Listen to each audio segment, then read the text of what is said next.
Halo, salam sehat. Kami dari percobaan ke-6, yaitu lensa, dengan anggotanya adalah saya, Manuel Pratikmatandari, dan juga teman saya, Salumit Aron Gita Antono. Kami akan menjelaskan materi PowerPoint ini hingga akhir nanti. Pada segmen ini, saya akan menjelaskan, kemudian segmen kedua akan dijelaskan oleh Salumit. Baik, tujuannya dari percobaan kami pada kali ini adalah memahami sifat lensa cekung dan juga cembung. Kemudian menentukan jarak fokus lensa cembung dan cekung. Ini agak sedikit dipotong.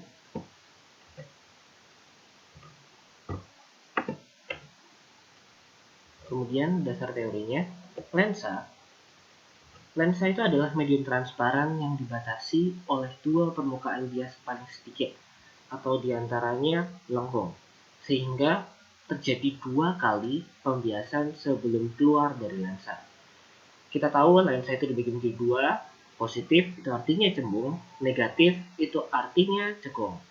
Lensa cembung ini bisa juga disebut dengan lensa konvergen, karena dia itu mengumpulkan sinar.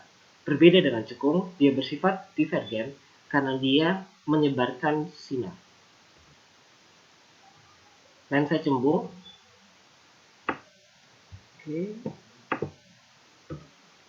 pada lensa cembung, apabila ada berkas cahaya sejajar dengan sumbu utama atau fokusnya dia mengenai permukaan lensa, maka berkas cahaya tersebut akan dibiaskan melalui satu titik. Nah, lensa cembung ini dibagi menjadi tiga, yaitu biconvex, rangkap, kemudian pelan konveks, datar, kemudian konkav konveks atau cembung cekung. Nanti juga di lensa cekung juga ada cembung cekung juga. Ciri-ciri lensa cembung itu adalah tadi mengumpulkan cahaya atau konvergen, kemudian fokusnya, hasil nilai fokusnya bernilai positif.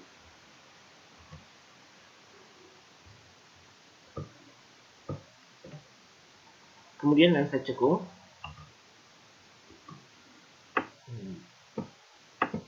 lensa cekung ini bersifat menyebarkan cahaya atau yang biasa disebut divergen. Lensa ini bernilai negatif karena tidak dapat membentuk bayangannya sendiri. Lensa cekung ini memiliki harga fokus negatif. Oleh sebab itu, untuk menghasilkan bayangan, dia memerlukan lensa cembung sebagai benda mayanya.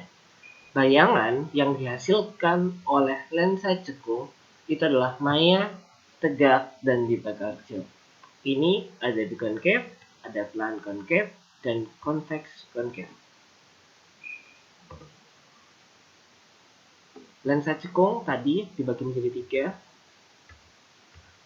Yang pertama, bikonkav, hampir sama dengan lensa cembung. Lensa cekung itu dibatasi oleh dua bidang lengkung yang arahnya berlawanan. Kalau cekung datar dibatasi oleh satu bidang datar dan satu bidang lengkung. Kemudian yang ketiga, konveks konkav atau cekung cembung. Istilahnya sama dengan lensa cembung. Dia sama-sama dibatasi oleh dua bidang lengkung yang arahnya searah. Kemudian dalam praktek kita memerlukan alat-alatnya seperti ini. Yang pertama adalah lensa cembung dan cekung. Cembung, ini yang cekung. Kemudian ada layar. Di sini adalah layar. Kemudian meja optik dan peralatannya. Di sini ada alat untuk menggeser-geser. Di sini rodanya untuk mencari jarak untuk titik fokus dan juga mencari bayangannya. Oke, cara kerjanya.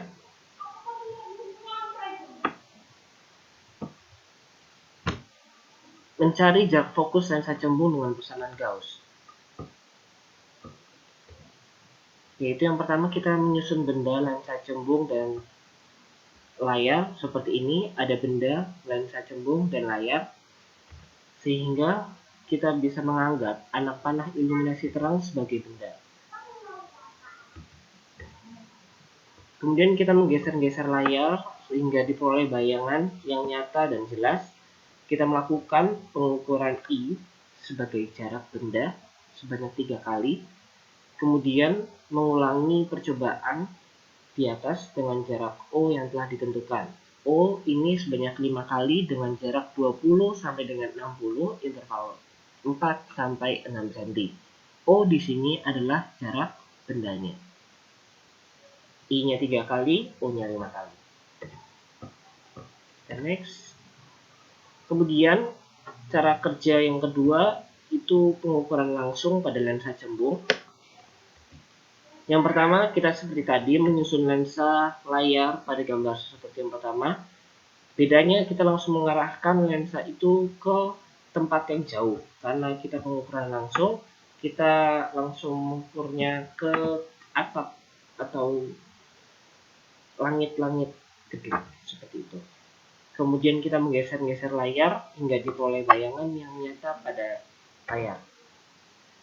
Mengukur jarak bayangan langit, I, jarak bayangan sebagai jarak fokus yang kita cari. Kita melakukan sama sebanyak 5 kali untuk melakukan pengukuran I. Kemudian lensa cekung. Lensa cekung hanya satu jenis pengukuran. Yang pertama, kita menyusun benda lensa cembung dan juga layar. Lensa cembung berada di tengah-tengah. Karena lensa cekung membutuhkan benda maya, maka lensa cembung tadi adalah benda mayanya. Kemudian kita menggeser lensa cembungnya dengan seperti gambar ini dengan jarak yang ditentukan. Kita akhirnya meletakkan lensa cembung itu di antaranya lensa cembung kemudian di posisi layar itu dengan jarak L. Kita next. Nah, seperti ini. Sudah dibuat lensa cekung di antaranya layar dengan lensa cembung. Kemudian kita menggeser-geser layar hingga diperoleh bayangan yang nyata dan jelas pada layar. Kita melakukan percobaan X sebanyak 3 kali. X di sini adalah jarak dari benda ke posisi layar dengan nanti jarak-jarak yang telah kita ketahui, maka X ini ada jarak maksimalnya nanti. Dengan Y adalah jarak dari benda hingga sampai ke fokusnya atau bayangan sampai ke bayangannya. Kita mengulangi percobaan dengan jarak L ini sebanyak 3 kali. Tabel hasil pengukuran. Dari praktek ini, kami mendapatkan data seperti ini dengan jarak 0,21 meter sampai dengan 0,25 meter dengan menggunakan persamaan Gauss, maka mendapatkan pada yang nomor 1 jarak bendanya 0,21 meter, maka diperolehlah bayangannya di kisaran rata-ratanya ini adalah 0,187 karena 186, 187, 188, maka 0,187. Di jarak benda 0,22, 0,179, 0,18, 0,181, rata-ratanya 0,18, sampai dengan di yang kelima 0,25 meter jarak bendanya, maka didapatkan hasil seperti ini 0,167, 169, dan 0,168. Kemudian dengan pengukuran langsung sama-sama dengan masih di lensa cembung, F-nya yang pertama kita mendapatkan 0,094 meter atau 94 cm. Kemudian F yang kedua 0,093, F percobaan ketiga 0,095, kemudian dihitung lagi yang keempat 0,091 dan yang terakhir 0,092. Mencari jarak fokus lensa cekung pada posisi layar sudah ditentukan dari kasusnya. Di situ diberikan angka 41,5 cm. Sehingga kami juga membuatnya L jarak tadi itu 0,3 meter. Dan sampai ke L yang kelima 0,34 cm.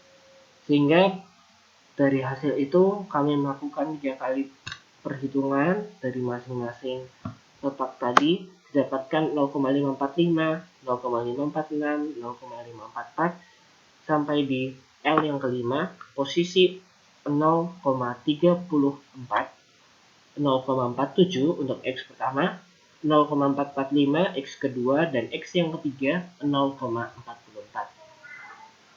Baik, ini selanjutnya akan dijelaskan oleh teman saya Seno. Terima kasih. Saya akan menjelaskan untuk slide selanjutnya. Slide ini tentang analisa data untuk mencari fokus lensa cembung dengan menggunakan persamaan Gauss. Bisa dilihat di sini kita menggunakan letak lensa dengan jarak 0,21 sampai 0,25 meter. Lalu kita menemukan letak layarnya. Bisa dilihat di situ. Ada I1, I2, I3, kita lakukan percobaan 3 kali setiap letak lensa. Lalu kita harus merata-rata dari letak layar tersebut, dari I1 sampai I3 itu, supaya kita bisa nanti menghitung jarak fokus dari lensa cembung ini. Contoh perhitungannya seperti ini, di mana kita menggunakan contoh data pertama, O-nya sebesar 0,21 dan I-nya itu mohon maaf salah, yang benar ada di data ini I1 0,186, I2 0,187 dan I3 0,188 meter. Ketika di rata-rata, kita tambahkan semua I1, I2 dan I3 lalu dibagi 3. Kita menemukan hasilnya sebesar 0,87 meter. Selanjutnya kita bisa mencari jarak fokusnya dengan rumus 1/F sama dengan 1/O dibagi 1/I. Rata-rata. Kita menemukan untuk fokus data pertama sebesar 0,099 meter. Kita lakukan semuanya itu untuk kelima data yang sudah kita lakukan. Itu lalu kita temukan fokusnya ada 0,099 sampai 0,0995 lalu 0,101. Lalu kita total fokusnya semuanya sebesar 0,0995. Itu rata-rata fokus untuk lensa cembung menggunakan persamaan hukum Gauss. Selanjutnya kita harus mencari simpangannya. Caranya dengan mengurangi fokus tiap data dengan fokus rata-rata itu tadi. Lalu dikuadratkan. Lalu nanti dijumlahkan semuanya di tiap data itu. Ini contoh perhitungannya.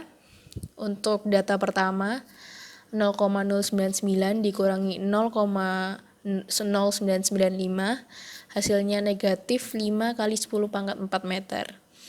Itu kita kuadratkan lalu kita tambahkan untuk semua datanya, kita bagi dengan N dikali N-1. Itu rumus untuk simpangannya. Lalu di akar kita menemukan simpangannya 0,004 meter. Jadi jarak fokus untuk lensa cembung menggunakan persamaan Gauss sebesar 0,0995 plus minus 0,0004 meter. Selanjutnya, kita mencari jarak fokus dengan pengukuran langsung. Kita melakukan percobaan 5 kali. Kita menemukan jarak fokusnya sebesar 0,094, 0,093, 0,095, 0,091 dan 0,092. Kita cari fokus rata-ratanya dari itu. Jadi ketemu 0,093, lalu kita juga perlu untuk mencari simpangannya seperti tadi. Caranya sama, fokus tiap data dikurangi fokus rata-rata. Untuk data pertama kita temukan 0,001 meter, itu nanti dikuadratkan, lalu dibagi dengan N dan dibagi dengan N-1, lalu diakar setelah ditotal. Lalu kita temukan untuk simpangan fokus dengan pengukuran langsung ini sebesar 0,007 meter. Jadi fokus dengan pengukuran langsung, fokus lensa cembung dengan pengukuran langsung ini sebesar 0,093 plus minus 0,0007 meter. Selanjutnya untuk pengukuran jarak fokus lensa cekung. Pertama kita ada data Y sama dengan 0,415 meter. Lalu kita menggunakan letak lensa cekung dari 0,3 sampai 0,34. Ada 4 data yang kita lakukan uji coba. Lalu kita dari data itu kita uji coba dan kita menemukan X atau posisi layar. Kita hitung 3 kali. Seperti pada tabel ini ada X1, X2, X3. Oleh karena itu kita harus mencari X rata-ratanya. Supaya kita bisa nanti mencari O dan I. Lalu kita bisa menentukan jarak fokusnya. Di situ seperti pada cara sebelumnya di rata-rata untuk data pertama menggunakan L1 0,3 dan X1, X2, X3-nya 0,545, 0,546 dan 0,544. Itu kita rata-rata ketemu harusnya 0,545 meter, itu salah di sana ya. Lalu untuk O pertama, caranya O sama dengan L data pertama dikurangi Y, jadi 0,3 dikurangi 0,415, hasilnya negatif 0,115 meter. Lalu untuk I data pertama, X rata-rata pertama dikurangi L data pertama. Itu X rata-rata data pertama ya. Lalu penghitungannya 0,545 dikurangi 0,3 sama dengan 0,245. Kita menemukan I data pertamanya sebesar 0,245 meter. Selanjutnya kita bisa mencari jarak fokus untuk lensa cekung ini. Caranya sama kayak tadi, 1/F sama dengan 1/O ditambah 1/I. Kita temukan untuk fokus data pertama itu sebesar negatif 0,217 meter. Lalu kita lakukan untuk data-data keempat data lainnya. Kita temukan titik rata-rata titik fokus, jarak fokusnya lensa cekung itu sebesar 0,238 meter. Selanjutnya kita juga perlu mencari simpangannya. Caranya sama seperti tadi dengan mengurangkan fokus data pertama dengan fokus rata-ratanya dikuadratkan. Lalu kita nanti jumlahkan semuanya lalu dibagi dengan jumlah datanya dikurangi jumlah data dikali jumlah data dikurangi 1. Lalu di akar kita temukan data pertama simpangannya sebesar 0,021. Lalu kita masukkan ke rumus simpangan. Setelah ditambah semua, jadi simpangan untuk lensa cekung ini 0,009 meter. Jadi fokus lensa cekung itu sebesar 0,238 dengan simpangannya sebesar 0,009 meter. Selanjutnya pembahasan. Dari hasil perhitungan data percobaan diperoleh jarak fokus lensa cembung itu 0,0995 plus minus 0,0004 meter dan untuk persamaan Gauss, dan untuk perhitungan langsungnya sebesar 0,093 plus minus 0,0007 meter.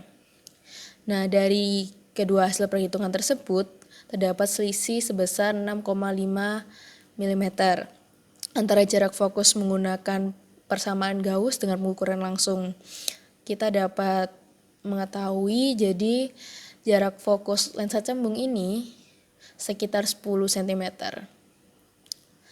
Lalu penentuan jarak fokus dengan menggunakan perhitungan Gauss dilakukan jika benda berada pada jarak tertentu. Nah, jika benda pada jarak tak hingga, kita melakukan penghitungan dengan penghitungan langsung, dengan pengukuran langsung. Nah, kenapa disebut pengukuran langsung? Karena kita dapat menemukan jarak fokusnya langsung sama dengan jarak bayangan dengan jarak lensa. Jarak bayangan dengan lensa. Kita dapat membuktikan dari rumus berikut ini.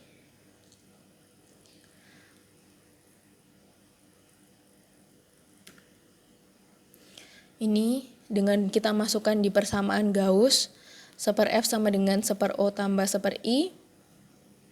Karena jarak bendanya tak terhingga, jadi kita masukkan infinity, 1/infinity itu 0. Jadi kita bisa temukan 1/f sama dengan 1/i atau f sama dengan i. Jadi jarak fokusnya sama dengan jarak bayangan dengan letak lensa, dengan letak lensanya itu. Lalu dari perhitungan data percobaan diperoleh jarak fokus lensa cekung itu 0,238 plus minus 0,009 meter dengan menggunakan persamaan Gauss. Nah, dari sini semua kita bisa tahu kalau jarak fokus lensa cembung itu bernilai positif. Oleh karena itu, lensa cembung itu disebut lensa positif. Lensa yang positif ini akan menghasilkan bayangan yang nyata. Sebaliknya, lensa cekung itu memiliki jarak fokus yang negatif. Harusnya. Oleh karena itu, lensa cekung disebut lensa negatif, di mana bayangan yang dihasilkan bersifat maya. Harusnya bersifat maya. Namun karena kita tidak bisa melihat bayangan yang bersifat maya, jadi kita mengukur fokus lensa cekung ini menggunakan bayangan dari lensa cembung, sehingga bayangan yang dihasilkan oleh lensa cekung ini dapat bersifat nyata. Jadi kita bisa menemukan jarak fokus yang telah kita uji tadi. Selanjutnya kesimpulannya, dari sifat lensa cembung itu mengumpulkan sinar-sinar yang datang menuju ke lensa, atau kita bisa sebut dengan lensa konvergen. Lalu sifat lensa cekung itu menyebarkan sinar yang datang menuju lensa, atau kita bisa sebut lensa cekung sebagai lensa divergen. Selanjutnya, bayangan yang dibentuk oleh lensa cembung dapat berupa maya maupun nyata. Sedangkan bayangan yang dibentuk oleh lensa cekung berupa maya, tegak, dan diperkecil. Selalu itu. Kalau kita tidak menggunakan objek yang maya. Selanjutnya, titik fokus. Titik fokus lensa cembung kita temukan dengan menggunakan persamaan Gauss itu sebesar 0,0995 plus minus 0,0004 meter. Lalu dengan pengukuran langsung kita temukan 0,093 dengan simpangannya 0,0007 meter. Selanjutnya titik fokus lensa cekung menggunakan persamaan Gauss kita temukan 0,238 meter dengan simpangannya 0,009 meter.